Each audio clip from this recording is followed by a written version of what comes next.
Our debated question is, the innovative finance ISA, will it be a boon, as in Mills and Boon, to retail investors? And we've got our two experts here, Andrew from Zopa and Jake from Goji. And we're going to try and answer this question. And let's set a bit of context, shall we? The innovative ISA has been on its way for quite some time. And do we actually know exactly what it looks like now? That's a good question. We've been, as a sector, working with HMRC and Treasury for some time in defining what it will look like. Yep. It was announced last year that it would be a new class of ISA, so a third type of ISA. To go along with all the other ISAs. To sit alongside stocks and shares and cash. And that's been actually very, very helpful for two reasons. One, I think it helps position peer-to-peer in the right way in front of the retail market. Yeah, that's true. This thing is not the same as cash, and it's not the same thing as stocks and shares. Yeah. But also it's been very helpful because Treasury, hats off to them, have been very open in how they have defined the ISA guidance rules for how this peer-to-peer ISA will work. So they have looked at how the platforms work and said, how do we create an ISA manager status around that? So we've not had to do as much work as we might have had to do to fundamentally change our platforms to make them ISAable. So I think we're very close. We're all still waiting to get our FCA approval. I was going to ask. So yeah. So are you, or do you have? Are you now? You could be your own ISA manager. Yes. Once we have our FCA approvals. Okay, fair enough. We can be. You can be. Yeah, that's what the detail I was actually going to go into before we even get to the debate. Actually. So what are the main outlines of it? Of the scheme. Of the ISA scheme. Yeah. So it will sit alongside cash and stocks and shares. Along with the lifetime ISA. Along with the lifetime ISA, it won't be. And the help to buy ISA. It won't be a lifetime ISA, which is unfortunate in the short term.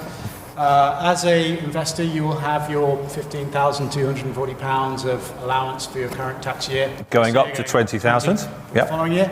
And you can choose how to spread that across the different ISA classes. So you can have a cash ISA, a stocks and shares ISA, and an innovative finance ISA.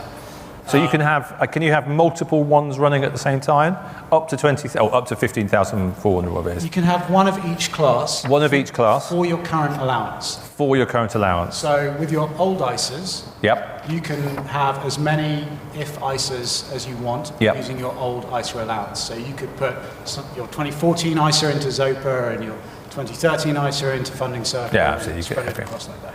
Okay, so I know they're pedantic questions, but the rules, I mean, and you don't have to be, the platform itself can be an ISA, once you get your FCA authorization, the platform, it can be a platform that offers the ISA. That's right, so we can be the ISA manager and hold ISA manager status. And is that a particularly prohibitive set of requirements to be an ISA manager, or is it a pretty standard set of requirements? It is not that prohibitive.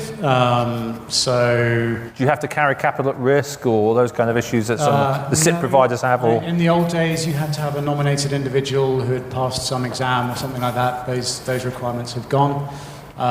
So once we, as platforms, get our FCA approval, it's a case of applying for our ISA manager status. And I've been led to believe that will be a relatively quick process. I think there's a 2-week turnaround to do that. Oh, right. So literally once the FCA tell the platforms, now you've got your approvals to operate, then we apply for our ISA manager status, and Treasury looks up to check that we do have approval, and then grants the ISA manager status, and then we can act as ISA managers. And you are expecting your ISA manager status to be officially stamped and approved next few days?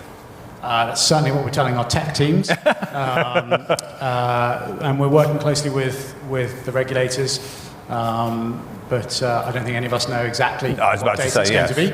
But realistically, we sort of need to know this week. I was going to ask. Then applied for ISA manager status in order to then be live on the 6th of April, given Easter. Yes. Are you expected to be live on the 6th of April? I'm hoping that we'll be live very close to the 6th of April. Yeah, it's not under your control, are they? Okay, so now that we've established what that is, do you think it's going to make a real difference? I think initially it will really make a difference to existing lenders and existing lenders on established and prudent platforms. So I think it'll make a big difference to those people because it gives them more choice. So you can choose to put your ISA allowance across another asset class now. It's good for them because obviously it gives them a higher net return than they have had traditionally on their peer-to-peer loans. And it gives a better return compared to their cash ISAs, albeit they're taking on slightly more risk. But also, if you look at the more established, prudent platforms, they have a track record of lending, and the returns on those platforms are less volatile than the returns you'd get in a stocks and shares ISA. Well, I mean, the classic from Zopa was around in the last recession, and I think, am I right in saying that you still scored positive returns even in the recession? We did, so we were yielding around 4% returns to lenders in 2008. So I sort of caveated my response by saying I think it's good for existing lenders. I was going to say, I was going to come back to that. So in terms of existing lenders, I think having ISA status is certainly an important milestone for peer-to-peer becoming a mainstream product for the retail market. I don't think it is the answer to getting to mainstream. I think there's still a lot of work that we as a sector need to do. Come back. So we at Zopa, we have 60,000 retail lenders, but that's a tiny, tiny fraction of the retail market. And just getting ISA status, I don't think will naturally open that up. I think if I can talk like a marketeer, there's a lot that we need to do to raise awareness and consideration for peer-to-peer as an alternative asset class. And we can only really do that if the retail market genuinely understands the products, and I don't think we're there yet. So if I take I always use my mother as an example. One day she'll hear one of these talks and I'll be in trouble, but she's your typical retail investor.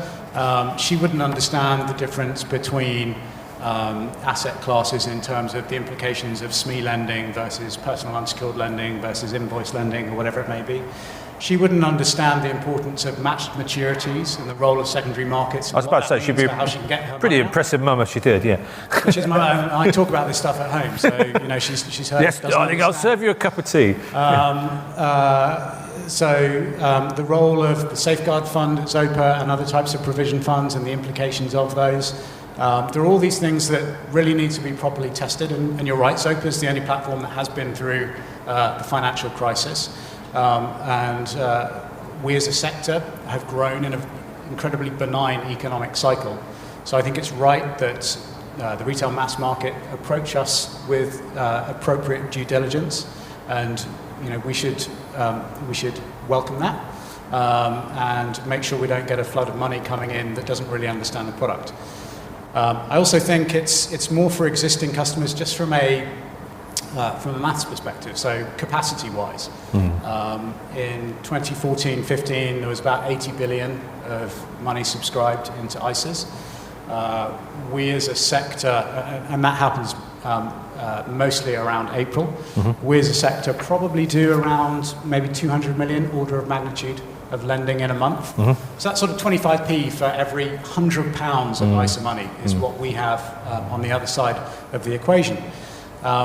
Then you think, actually, for that 200 million of lending we're doing in a typical month as a sector, we have a lot of institutional funding that's supplying that. We have a lot of existing retail lenders whose repayments are going into funding that. So actually, there isn't an enormous amount of capacity on the other side versus that 80 billion. Add that 80 billion onto 480 billion of old ISAs that could get transferred in, and you're talking about £500 billion and I suppose your argument would be that even a 1/10% or 1,000% of that would make a material difference. Exactly right, and so we need to be cautious about what will be a flood to us but would not be noticeable to the ISA industry. And what do you do if you get a flood of money? I would be extremely cautious about any platform that talked about opening up its lending to match to that increased supply. If you're opening up your lending, by definition, you're selling a product that isn't the same as the product you have been selling in the past. So that leaves us with how can we appropriately control the flow of ISA money that comes into the sector.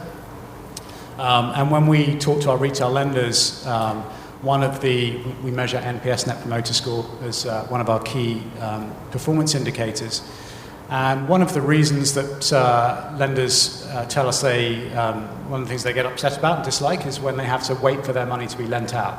So this is a point where we could have a significant amount of retail money that gets queued up for a long time, and lenders will be unhappy about that. So it's up to us as prudent, established platforms to say, well, we're not going to do anything crazy with our credit policy. We're not going to open up our lending policies. we need to manage that flow of money so that customers have a fair and good experience. So an interesting juncture. Even a small amount of money from the big ISA pie could make a huge amount of difference. But the challenge is that actually could make a huge amount of difference, and it could cause a huge amount of harm if it's managed badly. That's absolutely right. Jay, explain a bit about your platform, because it's a relatively newer platform than Zopa, maybe been around for many years. And what's your take on this? So let's explain your background first. So we started Goji in February 2015 with the simple ambition to take peer-to-peer lending to new investor markets. So that was riding on the back of the innovative finance ISA wave, for want of a better term, and what we see the real sort of potential there is using the innovative finance ISA to be that sort of banner under which peer-to-peer can meaningfully break into certainly the retail investment space and the wealth management space. Building on Andrew's comments there, the worst thing that can happen to the industry here is by having sort of blind or dumb money flood in large volumes. And certainly I think it's positive, absolutely, for the industry, the innovative finance ISA. We're working with a lot of platforms to help them to administer and deliver their innovative finance ISA proposition. And then one of the things that Goji wants to help platforms to do is to tap into, in an intelligent but also measured and meaningful way, the platform, so the retail investment platform, the IFA space, so that rather than having dumb money there, you have educated and professionalised individuals, IFAs, wealth managers, who are working with investors based on their sort of holistic view of their wealth, to say these are the right platforms, these are the right investment opportunities to get into.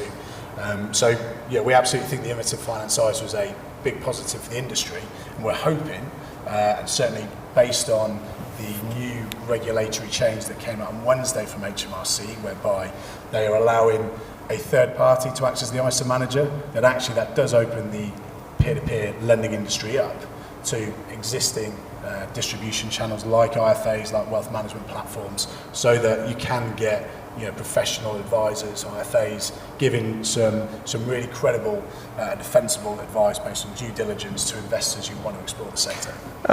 Let's just dwell on that for a minute. Getting IFAs to do a lot of things is quite difficult. Investing in innovative ISA might be even more difficult, because they're quite a resistant bunch to change. I mean, I write a lot for the IFA community, and trying to get them to buy investment trusts is a bit of a challenge, and investment trusts have been around for a mere 150 years. So trying to get them to do an innovative ISA might be quite tricky. How are you going to do that? So I think getting them to invest in peer-to-peer was going to be tricky. Yes. I think once you put a tax wrap around it, we're making the job easier for them. From April the 6th this year, the FCA's policy statement on advising on peer-to-peer came out just yesterday. So now they have at least the regulatory apparatus and framework to be able to do that. And equally, like the conversations we're having, is that the advisors are trying to pool a lot of their clients' wealths onto a single portal or a single platform. Absolutely.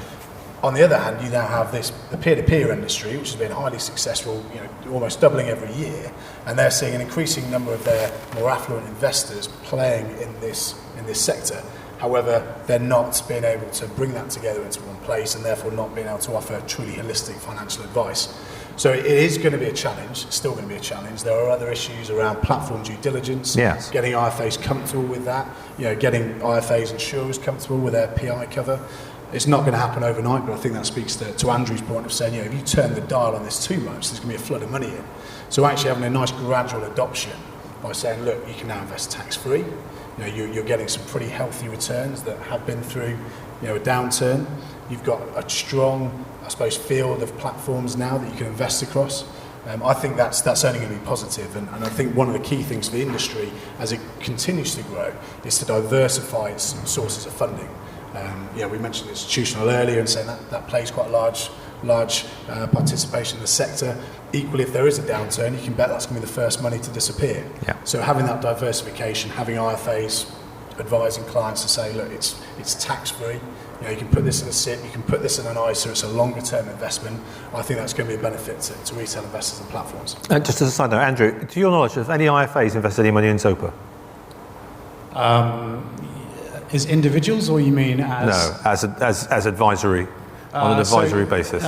We don't have any direct links to any of the IFA platforms to enable them to do that. They can't do it, can they? Not right now, and that's just work on our side and work on I was about to say, I'm not blaming you, just say they actually can't, because that's the reason I asked, was because the problem with IFAs is IFAs operate through discrete platforms, and in fact part of the restructuring in the industry has been that it's becoming an increasingly platform-specific industry.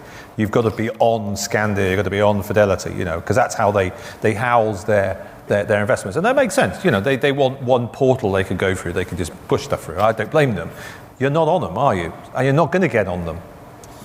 Well, that's like to say, obviously, where we come in. And that's where we're going to work with the industry to say, look, we're providing the back office support for platforms to deliver their innovative finance ISA propositions to their existing investors. I think we can all agree that's going to be a big positive.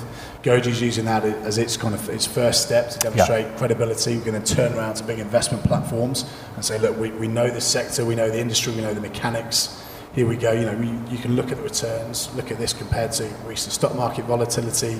Cash ISA rates have been the worst this year than they've been for a long time. So that we can say peer-to-peer absolutely stands up as an asset class for the retail investor. These platforms have now been around for a number of years. They've got FCA regulation.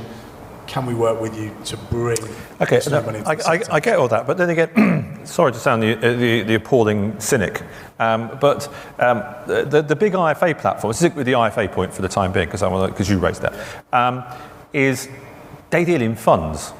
They deal in open-ended unit trusts, and I know from talking with the ETF providers, exchange-traded fund providers, they can't get on those platforms because they're securities, Now, you're not securities, but you're not funds either. And isn't the simple biggest problem for you going to be that you can't get on those platforms because they just do not deal with anything but funds? I think when you look at that sector, you have to appreciate, it's vast. Oh, it's a big sector. 700 billion on sort of wealth management and investment platforms. Yeah.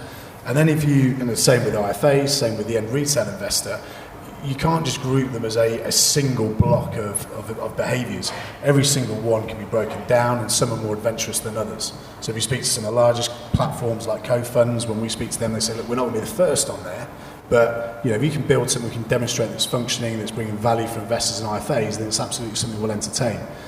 The same with some of the IFAs. A lot of them just do pension compliance. Yes. Do not go to them and expect to suddenly form part of someone's stakeholder pension. So it's about identifying those agents, those players in those markets that actually do want to offer that. And for a lot of platforms, the investment platforms we've spoken to, as we mentioned earlier, this is a rapidly growing market. They can see the AUM growth there, and they're thinking, well, actually, if I could get that in my product universe, how is that going to help me to how are they going to get past their PI? Because their professional indemnity guys won't even sign them off as securities, which are relatively straightforward. Nothing. Can I take We will come to questions in a second. Let's see how they do. Yeah. Okay. So they won't sign the PI guys won't sign them off on securities. So why are they going to sign your products off? Well, I think you can look at... I will come to you, don't worry. When you look at that sector, you both have the advised and the non-advised sales. Nick, when you look at so obviously the IFAs don't need PI cover for the non-advised sales. And equally, a number of the investment platforms both have advised and direct to investor propositions. Now, when you kind of couple that with where investment trends are going more generally, and this is what a lot of platforms are looking at, they're not necessarily saying, right, how do we better understand, the London stock market and build our functionality on that. What they're seeing is, we're seeing an increasing number of people who want to take more control of their finance. They want it in a single point of contact. They want investment tooling there. And actually, we are seeing more and more people go into the peer-to-peer sector.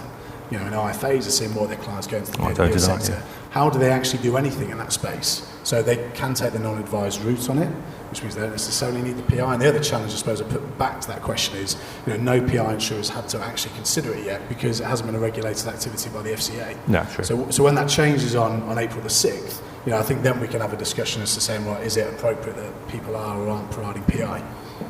Yeah, I will come back as our last question. So, just on another practical note as well, moving away from the IFA issues, just looking at the direct-to-consumer markets, the direct ISAs, yeah. So there's the advised ISAs, and then there's the direct ISAs, yeah.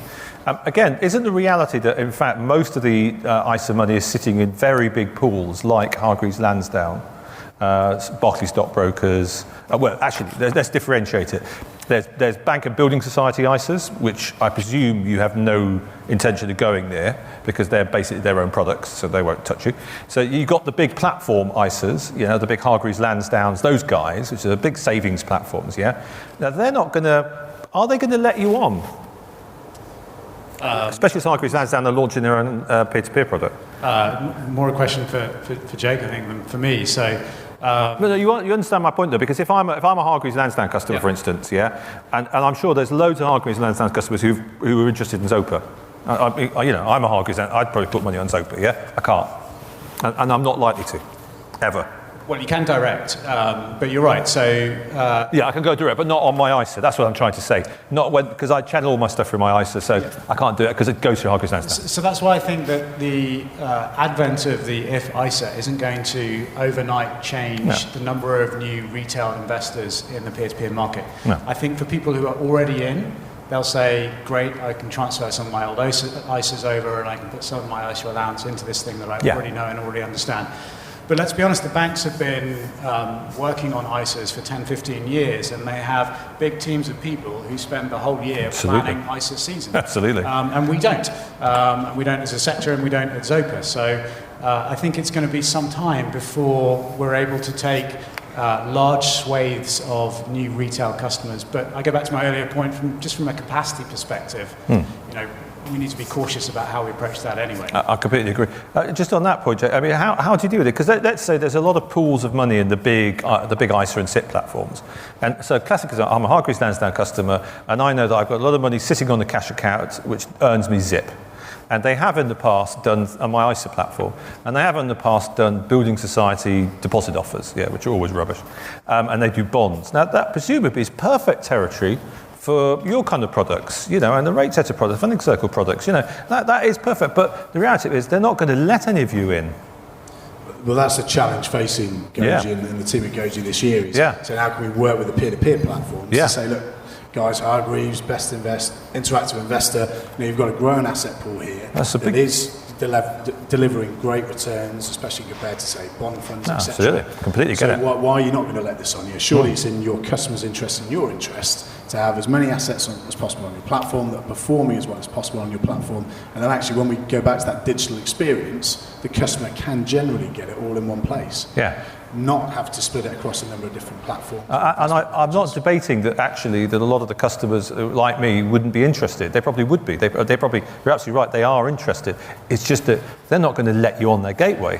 I think if you look at Hargreaves, for example, one of the reasons they've looked at peer-to-peer and they're doing it in a sort of closed-loop fashion is because they want to improve the returns they get on their platform. So actually the same argument can be taken to any other. Now I think they will let us on. I think you've seen some platforms do deals recently with things like IHT products and the IS products. So I think it's Intrinsic or Transact with Octopus. So some of these platforms are looking at what are the more adventurous products we want to put out there. They know investors like them, therefore why they're not offering them. And if they don't offer them, will investors go elsewhere? And does that mean they'll leak funds to another platform that does offer them? So some of them, if that makes sense, but some of them do want to genuinely sort of embrace a slightly more, I suppose, wide-ranging product universe. One sort of last question, and then I'll just open it up. Do you think you're actually going to be able to cut through the acronym jungle? Because I mentioned at the beginning, there are just too many ISAs out there now. I lost track of them all, and in fact, when I did my first count, I got it wrong. Because there's so let's go through them. There's the lifetime ISA, which has its own peculiar rules. It's only come in last week. We've got the stocks and shares ISA, the cash ISA, the help to buy ISA. We've got. Am I missing anything else? Is it a young one or something, isn't there? I don't know. I think there's probably a refugee ISA. Whatever. So whatever it is, I could count 5 already. And there'll be an entrepreneurs ISA before we're finished.